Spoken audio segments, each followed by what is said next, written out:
Hi everyone and welcome to today's world affairs. और आज जो हम टॉपिक डिस्कस करने जा रहे हैं दैट इज रिलेटेड टू, कहीं ना कहीं भारत आप देखेंगे तो वो अब ट्रेड कर रहा है रशिया के साथ में। रशियन ऑयल को जब हम परचेज कर रहे हैं तो इस बार भारतीय करेंसी में नहीं कर रहे हैं, क्योंकि हमने यूएस से सब डी डॉलराइजेशन की तरफ जब हम आगे बढ़े कि हम यूएस के डॉलर का इस्तेमाल कम करेंगे तो हमें अपने रुपये में ट्रेड करना था, जो कि हम कर भी रहे थे। लेकिन अब जो है वो भारत युआन में ट्रेड कर रहा है, यानी कि चाइनीज करेंसी में ट्रेड कर रहा है। और इस वजह से हम देखेंगे कि कहीं ना कहीं इसमें भारत का तो कुछ खासा बेनिफिट है नहीं। सडनली ये कारण क्या है और फिर चाइना का कितना इन्फ्लुएंस बढ़ता जा रहा है कि हमें चाइनीज करेंसी को एक्सेप्ट करना पड़ रहा है। और क्या भारत और रशिया के रिलेशंस भी उस प्रकार से अब नहीं रह गए हैं कि हम मतलब जो हमारा एक फ्रीडम होता था, जो एक प्रिविलेज होता था, हम उस चीजों को डिस्कस कर सकते थे, तो क्या वो भी अब खत्म होता जा रहा है जस्ट बिकॉज ऑफ चाइना। तो हम इस चीज को समझने की कोशिश करेंगे इस वीडियो में। वीडियो को पूरा देखिएगा और इंटरेस्टिंग लगेगा तो प्लीज लाइक, शेयर और सब्सक्राइब भी करिएगा। चलिए स्टार्ट करते हैं दिस वीडियो। एंड इस वीडियो इज प्रेजेंटेड बाय मी रजत दुबे। और यहाँ आप देखेंगे तो कहीं ना कहीं सारे कंट्रीज के जो लीडर्स हैं, बेसिकली हमने चाइना का देखा, रशिया का देखा और ये प्रधानमंत्री नरेंद्र मोदी। अब चिंता का विषय तो ये है कि सबसे बड़ी बात तो ये है कि हमने डी डॉलराइजेशन के प्रोसेस को जब बढ़ावा दिया तो हम इसीलिए नॉस्ट्रो और वॉस्ट्रो अकाउंट में भी व्यापार करना चालू किए। कुल मिलाकर के ये है कि वॉस्ट्रो अकाउंट का मतलब है कि जो रशियन बैंक्स हैं वो भारत में आकर के अकाउंट ओपन कराएंगे। मतलब मान लो एसबीआई जो है उसमें अपना वो 2 अकाउंट ओपन करा लेंगे, 2 बैंक हैं अगर तो 2 अकाउंट अपना ओपन करा लेंगे। और फिर वो रशिया के जो ट्रेडर्स होंगे वो रूबल में भेजेंगे और यहाँ इंडियन करेंसी में वो चेंज हो जाएगा। सेम जो इंडियन एक्सपोर्टर्स होंगे वो इस तरीके से व्यापार जो होगा वो लोकल करेंसीज को बढ़ावा देकर के होता। और इसी चीज को लेकर के वॉस्ट्रो अकाउंट भी बनाया गया। साथ साथ आप देखेंगे तो चीजें चल रही थी, लेकिन अभी यहाँ पे युआन का जो है वो इन्फ्लुएंस बढ़ गया। इसको लेकर के चाइना बहुत ज्यादा जश्न मना रहा है। और साथ साथ में चाइना ने ये भी बोला है कि हमारे रिलेशंस जैसे भी हो, लेकिन भारत अगर युआन में ट्रेड करना चाहता है तो हम इस चीज को लेकर के बहुत ज्यादा उत्सुक रहेंगे। हालांकि यहाँ पे आप देखेंगे तो यूएई का दिरहम को भी कहा जा रहा है कि वो थर्ड करेंसी हो सकता है भारत और रशिया के ट्रेड में, ऐसा रशिया के इकोनॉमिस्ट ने कहा है। यानी कि वो यूएई के करेंसी दिरहम को ले सकते हैं, लेकिन वो अभी फिलहाल के लिए रूपी को नहीं लेना चाहते हैं। अब जो भी अनसर्टेनिटी है वो सारी बातों को ध्यान में रख करके, रशिया के ऊपर ऑलरेडी सैंक्शंस लगा हुआ है तो इस वजह से जो अंतरराष्ट्रीय स्तर पे व्यापार किया जाता है वो अमेरिकी डॉलर में किया जाता है। लेकिन जस्ट बिकॉज कि उसके ऊपर सैंक्शंस लगा हुआ है तो वो डॉलर में तो नहीं कर सकते हैं। और वैसे भी अब जो कंट्रीज हैं वो डी डॉलराइजेशन की तरफ आगे बढ़ रहे हैं कि ईरान के ऊपर सैंक्शंस है, रशिया के ऊपर सैंक्शंस है। अब हम व्यापार कैसे करें तो करें कैसे, क्योंकि रशिया आज के समय में दुनिया का सबसे सस्ता जो है वो तेल एक्सपोर्ट कर रहा है। अब हर कोई चाहेगा कि उसको कम से कम पैसों में वो प्रोडक्ट मिल जाए, क्योंकि उसका जो फिस्कल डेफिसिट है, यानी कि आप देखोगे किसी भी सामान को जो परचेज करना है अगर कहीं 50 रुपए में मिल रहा है, उसको अगर हमको यहीं पे 30 रुपए में मिल जाएगा तो हम 50 क्यों देंगे, क्योंकि वो 20 का हम इस्तेमाल कहीं और कर सकते हैं। और यही सोच भारत की भी है। लेकिन इसके लिए ये तो एक बेनिफिट है कि चलो सस्ता तेल हमको रशिया से मिल जा रहा है, लेकिन उसका सबसे बड़ा एक लॉस ये है कि उसके लिए हमको अपने दुश्मन जो चाइना है उसकी करेंसी यानी कि युआन का हमको इस्तेमाल करना पड़ रहा है। तो ये एक हमारे लिए सेटबैक है। और साथ साथ में हम बात कर लेते हैं, यहाँ पे आप देखेंगे तो रशिया और चाइना जो है वो डंप कर रहे हैं डॉलर को, और 80% जो उनका व्यापार है वो रूबल और युआन में हो रहा है। ऐसा पुतिन ने एससीओ का जो रिसेंट मीटिंग हुआ है इसको लेकर के भी हमने डिटेल्ड वीडियो किया है। अगर आपने नहीं देखा है तो प्लीज जाकर के आप उस वीडियो को चेकआउट करिएगा कि एससीओ को लेकर के भी क्या की टेकअवेज रहे हैं। और साथ साथ में काफी सारी बातें रही हैं जो चाइना चाहता रहा कि बीआरआई का पार्ट बना दे भारत को, और साथ साथ में कहीं ना कहीं जो पाकिस्तान को लेकर के स्टैंड रहा, ईरान को लेकर के, तो उन सभी बातों को हमने वहां पर डिस्कस किया है। तो आप उस वीडियो को भी यहाँ के बाद जरूर चेक करिएगा। तो कुल मिलाकर के रशिया और चाइना जो है वो डॉलर को तो डंप कर रहे हैं, और इस बीच वो 80% अपना व्यापार कर किस में रहे हैं, वो दोनों अपने करेंसी यानी कि रूबल और युआन में। तो इस चीज को लेकर के पुतिन कह रहे हैं सीओ में। तो आप समझ सकते हैं कि ये इन्फ्लुएंस किस प्रकार से पड़ा है। सी जिनपिंग कहते तो एक बार को समझ में आता, लेकिन इस बार व्लादिमीर पुतिन को ये बात कहना पड़ रहा है। तो आप समझ सकते हैं कि ये एक जियोपॉलिटिकल बहुत ही ज्यादा राइवलरी क्रिएट हो जा रहा है कि हाँ ये जो दोनों हैं वो बहुत अच्छे दोस्त बनते जा रहे हैं। तो चलिए आगे हम देखते हैं यहाँ पे कि जो चाइनीज इंपोर्ट्स है वो चीपर हो जाता है एज रूपी गेन्स ओवर युआन। तो आप देखेंगे कहीं ना कहीं हमारा जो रूपी है वो क्योंकि अप्रिशिएट किया है, तो इस वजह से हमारा जो रूपी का वैल्यू है वो ज्यादा है। चाइनीज करेंसी जो है जो युआन, उसको वो ज्यादातर वैसे भी डिप्रिशिएट करके या डिवैल्यूएट करके रखते हैं। डिप्रिशिएट तो नहीं, डिवैल्यूएट करते हैं कि जानबूझ के इंटेंशनली कम कर देते हैं उसके प्राइस को।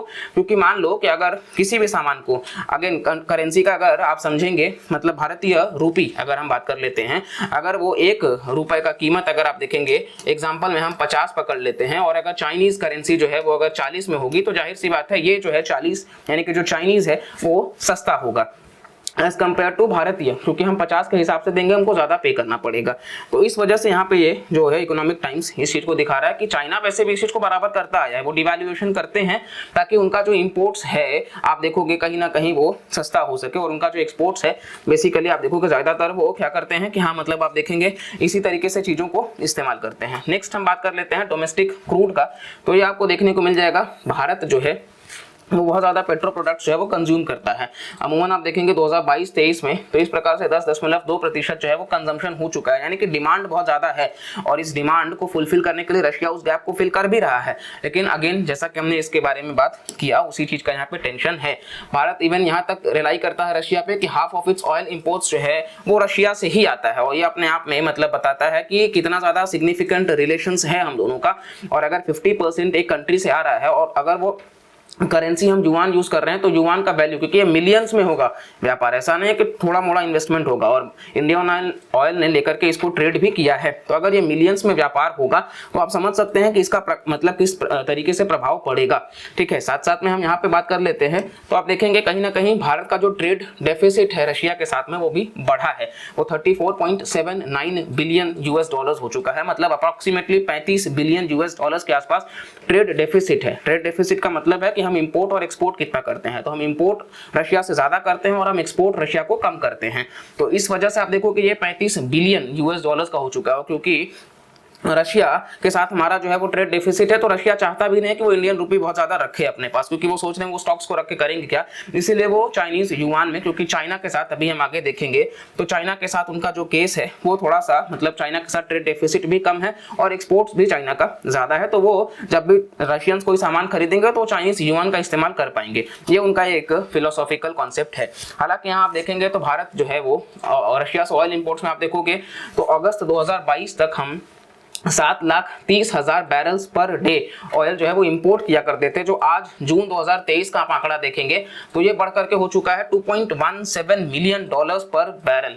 मतलब आप समझ रहे हैं कि 2.17 मिलियन बैरल्स पर डे इस लेवल पे हम इंपोर्ट कर रहे हैं। ये कितना ज्यादा तेजी से बढ़ा है, और ये बढ़ा है अच्छी बात है, जैसा कि हमने बोला कि ये सस्ता मिल रहा है। लेकिन सबसे बड़ी बात वही है कि घुमा फिरा करके वो करेंसी जो इस्तेमाल हो रहा है, हम किसी ऐसे करेंसी को बढ़ावा दे रहे हैं, क्योंकि यहाँ पे अगर हम रुपी को बढ़ावा देते तो रुपी इंटरनेशनल हो सकता था, लेकिन ये एक कहीं ना कहीं एक हमेशा से प्रॉब्लम रहा है। साथ साथ हमने ऑलरेडी देखा है कि रशिया जो है वो 42% भारत का क्रूड इंपोर्ट्स का हिस्सा है। नेक्स्ट यहाँ पे रशिया को युआन की जरूरत ही क्यों है, तो रशिया के मतलब ट्रेड डेफिसिट आप देखोगे चाइना के साथ में तो महज 3 बिलियन यूएस डॉलर्स का ही है, और इसी के साथ साथ में 19% का एक्सपोर्ट्स भी है। तो इस वजह से रशिया को जरूरत है कि चलो युआन को हम मैनेज कर लेंगे। और इसी बीच आप देखेंगे तो यहाँ एस जयशंकर साहब तो ब्रिक्स भी अपना खुद का करेंसी बनाने की बात कर रहा है, और इसको लेकर के इन्होंने साफ साफ मना किया है कि भारत ऐसे किसी भी चीज में इंटरेस्टेड नहीं है। रशिया चाइना इंटरेस्टेड है, लेकिन भारत इस ऐसे अलायंस का हिस्सा नहीं बनना चाहता। वो बोले कि ठीक है ब्रिक्स का हम पार्ट हैं, लेकिन हम अपने करेंसी को लेकर के मतलब काफी ज्यादा सेंसिटिव हैं, और हम बाकी करेंसीज को लेकर के इतना ज्यादा हम नहीं सोचते हैं।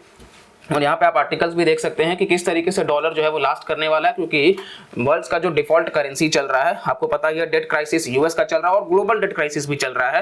तो इस तरीके से आप देखेंगे कि ब्रिक्स नेशंस जो है वो एक साथ साउथ अफ्रीका में जब इस अगस्त की मीटिंग में जुड़ेंगे तो उनका एजेंडा ही यही होगा कि मतलब एक अपना खुद का करेंसी करना, और इस करेंसी को वो किस तरीके से फॉस्टर कर पाएंगे, प्रमोट कर पाएंगे, उस चीजों को लेकर के ये डिस्कस करने की बात कर रहे हैं। जब भी ऐसा होगा तो हम इसके लेकर के एक डिटेल वीडियो आप तक जरूर पहुंचाएंगे। लेकिन ये भी अपने आप में आप देखोगे तो अगेन रशिया और चाइना यहाँ पे एक साथ आपको देखने को मिल जाएंगे, और भारत का स्टैंड थोड़ा सा इस चीज से अलग है। और यहाँ पे आपको पता है अलग क्यों है, क्योंकि ये ब्रिक्स नेशंस में करेंसी एक ही फिर डोमिनेट करने वाली है, दैट इज चाइना की युआन।